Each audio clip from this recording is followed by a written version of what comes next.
ustedes saben, el sábado fue un día de movilizaciones en Venezuela, varias ciudades de ese país, pero también unas 350 ciudades del mundo que respondieron a la convocatoria internacional que realizó la líder opositora María Corina Machado.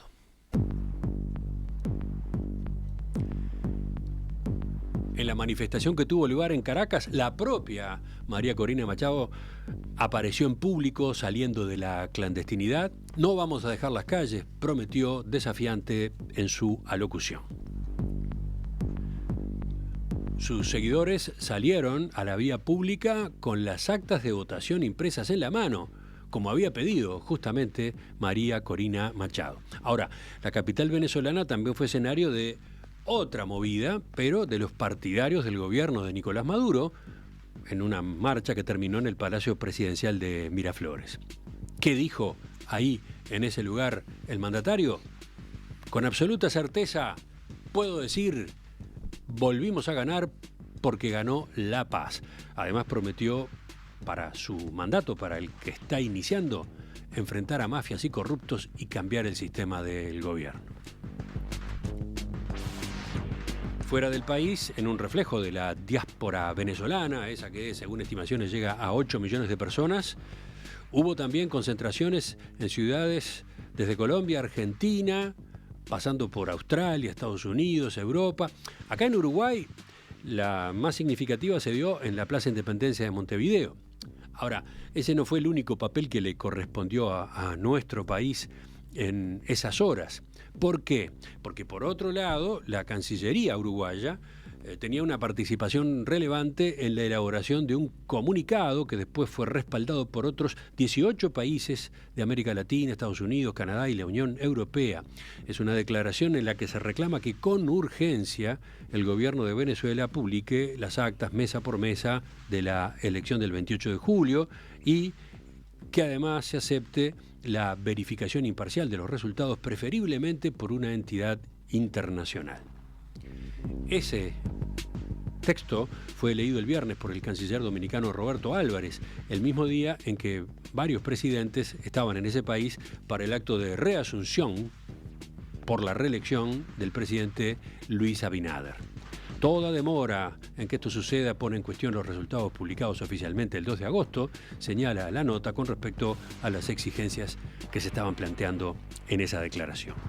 Ese mismo día viernes, la OEA, la Organización de Estados Americanos, aprobaba por consenso una declaración similar que contó con el voto de países como Brasil y Colombia, que venían llevando sus propias gestiones de intermediación, de gestión con Caracas, y que se destacó por otro lado por la intervención que en el debate tuvo el representante de nuestro país, Washington Abdala.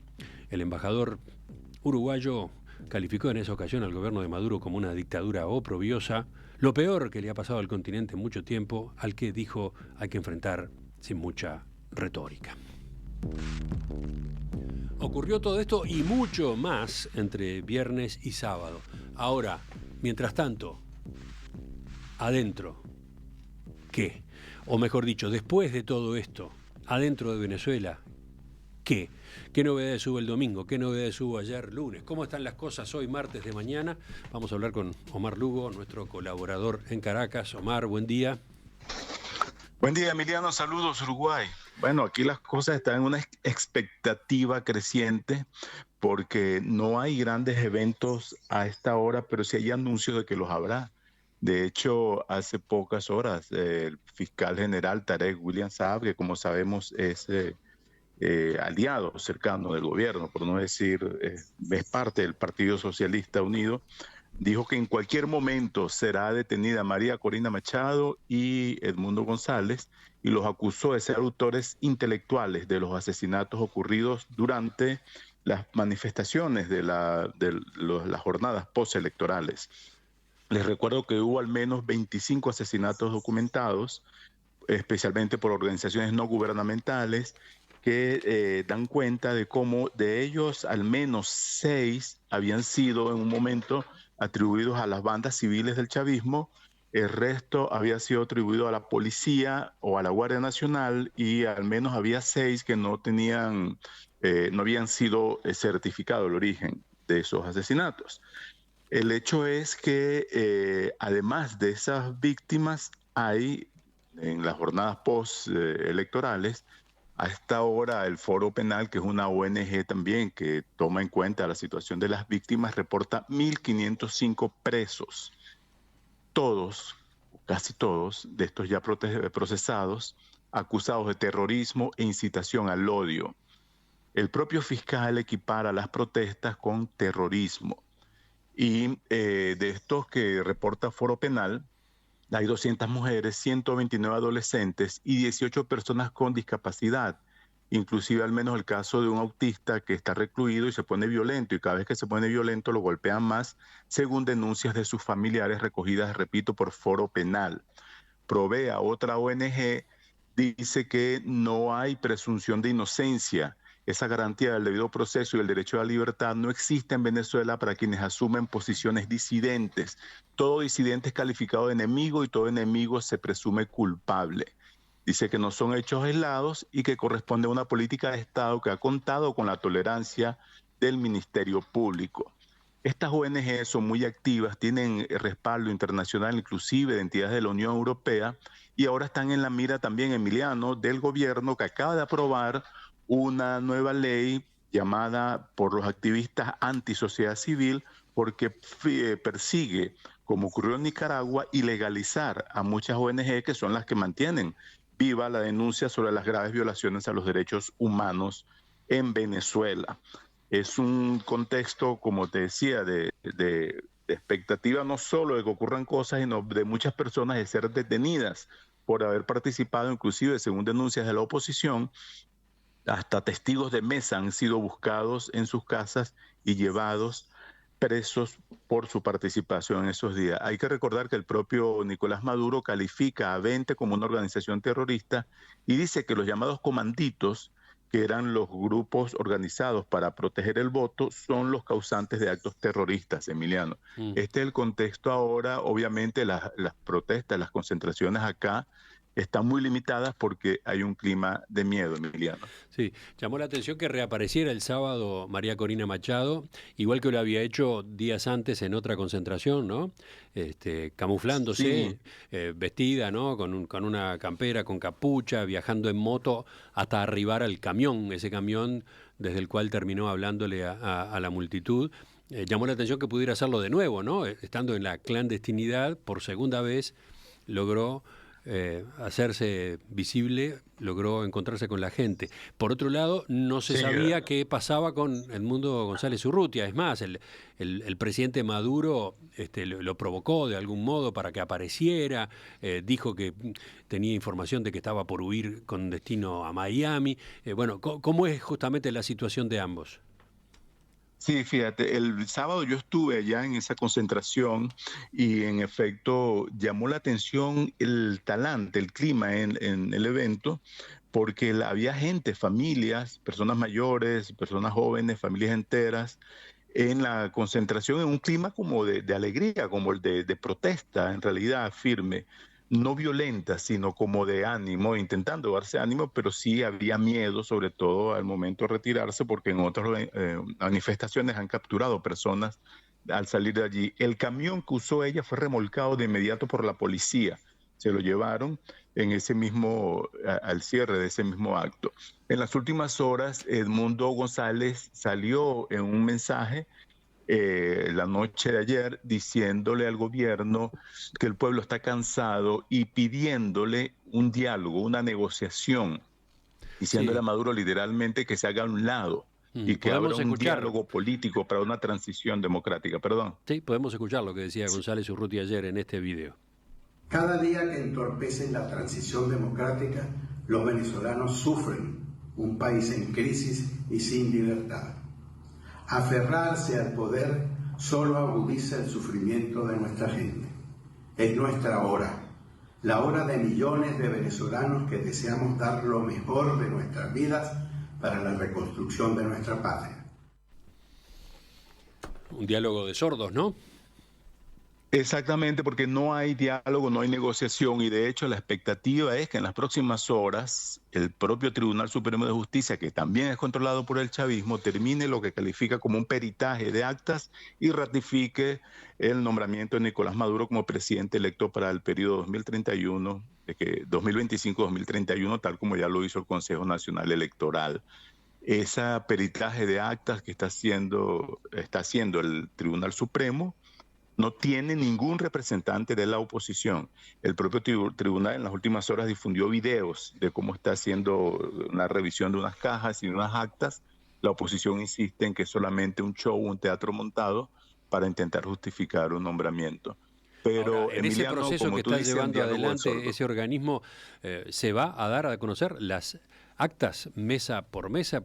Digo porque ese es el reclamo insistente desde la comunidad internacional. Cada vez se suman más países a ese pedido concreto, ¿no? Pero no hay indicio de que vaya a ser nada mesa por mesa ni acta por acta, sino solo una muestra de un peritaje donde aleatoriamente agarraron algunas cajas, las abrieron y están recontando. Pero no hay, según expertos en temas electorales, partidos políticos y varias ONGs, no hay un procedimiento de acuerdo a la ley de procesos, valga la redundancia, electorales, que establece mecanismos claros, definidos, concretos de cómo se dirime o se lleva a cabo un proceso de este tipo y cómo si un partido político no está de acuerdo con los resultados anunciados, puede la misma ley ofrecer mecanismos para que eso sea dirimido de una manera aceptada por todos, como ocurre en cualquier país donde tú puedes protestar una elección de un sindicato, de un partido político, de un diputado, un presidente. Eso no es lo que está ahora en juego, no es lo que se está haciendo. Sí. Por eso se da por sentado que el anuncio sea en las próximas horas, esta misma semana, y que bueno, como dice Nicolás Maduro, la historia siga adelante y todos tienen que quedarse conformes. El propio fiscal dijo que la decisión del Tribunal Supremo tiene que ser acatada. Lo ha dicho Tarek William Saab en una entrevista hace pocas horas. Gastón tiene alguna pregunta más para hacerte, pero la que me queda a mí es relacionada con esto que venías diciendo. Eh, Toda esa presión internacional que se ha ido intensificando, que ha ido sumando países, tanto por el lado de declaraciones como las que se han firmado, como por las gestiones que algunos países, algunos gobiernos en particular han ido llevando adelante. Pienso en Brasil, pienso en Colombia, pienso eventualmente en México. ¿Qué pasa con eso? ¿No produce ningún efecto? La sensación es que nada de eso sirve, digamos, que nada de eso mella, nada de eso corrige el rumbo en el gobierno de Maduro. No, lamentablemente es como tú dices, de hecho vuelvo a citar al fiscal porque es una figura clave en la judicialización y encarcelamiento de opositores. Él ha dicho, la sala electoral está haciendo su trabajo. Habrá un dictamen y esto tiene que acatarse y no lo que digan intereses de gobiernos extranjeros. De hecho, Maduro, Diosdado Cabello, todos los altos funcionarios dicen que se trata de una injerencia obscena en Venezuela y que no están dispuestos a tolerar ningún tutelaje porque este es un país libre, independiente y que tiene sus propias instituciones, entre ellas el Tribunal Supremo. Claro, se obvia el detalle que el Tribunal Supremo también es controlado por el gobierno. De modo que lamentablemente esta presión internacional, estos mensajes de extrema preocupación sobre lo que ocurre en Venezuela, no están llegando a un efecto concreto para ayudar a resolver la situación. No hay un diálogo, al menos María Corina Machado lo decía recientemente, no hay ninguna negociación ni conversación con el gobierno. No aparece en el horizonte una posibilidad de que esto se dirima de una manera diferente. El gobierno opta por una mayor radicalización. Habrá un mayor impacto en la economía de Venezuela porque el aislamiento internacional del país será todavía peor y se ve en el horizonte una nueva oleada migratoria que se sumará a esos casi 8 millones ya de venezolanos esparcidos por el mundo, Emiliano. Omar, Gastón González te saluda. Emiliano Saludos. empezaba la entrevista preguntando por cómo estaba Venezuela, qué había pasado adentro de Venezuela, ¿no? Yo voy un paso más con esta radicalización creciente que tú decís. Me queda el dato sonando la cabeza, además que mencionabas no solo represión de las autoridades, sino presencia de grupos civiles chavistas. Me dijiste una cosa así, ¿verdad? ¿Cómo fue la expresión que usaste? Que también Sí, habían... ellos se llaman, técnicamente se llaman colectivos acá, como lo llaman ustedes en el sur los autobuses, son bandas civiles, o sea, de civil del chavismo, algunos pueden ser policías de civil o sujetos simplemente paramilitares que andan en motos amedrentando a la población. De hecho, en las últimas horas, casas de poblados y de barriadas fueron marcadas con cruces X, casas de opositores, especialmente en la barriada 23 de enero, que es una zona populosa del oeste, perdón, de la ciudad. Y allí bandas de estas pasan y marcan las casas de opositores, sembrando un clima de terror y de miedo. También en la manifestación del sábado pasado, estos grupos, junto con la Guardia Nacional y la policía, cercaron los accesos a barriadas populares para que la gente no bajara de allí a nutrir o a sumarse pues, a la manifestación de María Corina Machado, que se llevó a cabo a unos 2 kilómetros de Petare, que es la barriada popular más importante de Caracas, desde donde salieron el día 29 muchos manifestantes de manera espontánea, pero que el gobierno dice que fue parte de un plan para llevar a cabo un golpe de Estado organizado por la oposición, Gastón. Ese dato me había quedado sonando en la cabeza para hacerte la pregunta, que un poco ya la respondiste ahí, pero que es cómo se vive en las calles de Venezuela en el día a día, estos días, valga la redundancia, donde se está constatando que la situación donde hubo una suerte de efervescencia opositora se va bajando la espuma y se va quedando esta radicalización que decías del gobierno, ¿no? ¿Cómo se vive en el día a día? ¿Cómo se camina por la calle venezolana? Ese clima de miedo justamente a ser arrestado después de una movilización o durante, a que haya infiltrados que provoquen actos violentos y después te puedan acusar a ti por estar al lado. De acuerdo a las denuncias de los familiares, hay gente que solamente por haber estado en la calle en el momento fueron presos e inclusive hay un padre, hay un video muy dramático de un padre denunciando que entraron a su casa, se llevaron a su esposa, a su bebé y a un niño de 15 años. Un muchacho de 15 años se los llevaron presos y al muchacho lo están imputando como terrorista. Él hace un llamado, te voy a pasar el video para que lo tengas por allí, porque es parte de lo que se está recopilando de esta situación. En efecto, es un clima de miedo en general. La gente no se quiere exponer a ser sin derecho a la defensa, tachado de terrorista y condenado a 20 o 30 años de cárcel. De hecho, según Provea, acaban de ser condenados a 30 años de cárcel un profesor universitario y un sindicalista acusados de terrorista porque estaban en una manifestación. Cuando el gobierno propala estas informaciones, obviamente provoca que se desmovilice la presión popular, que según algunos analistas, junto con esa presión internacional que ustedes mencionan, hubiera podido ayudar a presionar por un diálogo, una conversación, una negociación para resolver una crisis que se va a mantener más allá de las circunstancias actuales, Gastón, Emiliano. Me queda una última, Omar. Esto que Maduro decía, ¿no? De dónde está Edmundo González Urrutia, está planificando su salida de Venezuela. Vos decías también las perspectivas de que haya otra oleada migratoria masiva. Para los que se quedan, ¿podría estar mal visto que Corina Machado, que González Urrutia salgan del país? La verdad habría que buscar esa percepción entre los propios seguidores de ellos y ver qué significaría, pero ahí tanto la cárcel como el destierro serían dos extremos que para la gente implicaría un golpe muy profundo y una desmovilización que según algunos analistas políticos sería equivalente a lanzar a Venezuela por un camino como el de Cuba durante los próximos 20, 30 años sin expectativas de un cambio político. De hecho, el gobierno ya está haciendo todos sus esfuerzos para mostrar que sigue adelante en su radicalización y en su control total. Ayer Maduro anunció que en las elecciones del año que viene se propone ganar las 300 y tantas alcaldías y las 24 gobernaciones de los estados en las elecciones regionales. Unas elecciones a las cuales obviamente estará muy difícil que participe la oposición si no tiene garantías de libertad o de que sus votos sean contados de una manera eficiente, Gastón. Entonces, es una expectativa de un mayor control total del Partido Socialista Unido de Venezuela y sus adeptos, y de un gobierno vertical donde tampoco hay división de poderes ni debido proceso. Omar Lugo, colaborador desde Caracas, muchísimas gracias por estos minutos esta mañana aquí en Perspectiva, y bueno, seguiremos en contacto contigo para ver cómo sigue evolucionando esta situación. Salud, gracias a ustedes, buenos días, Uruguay. Un abrazo grande.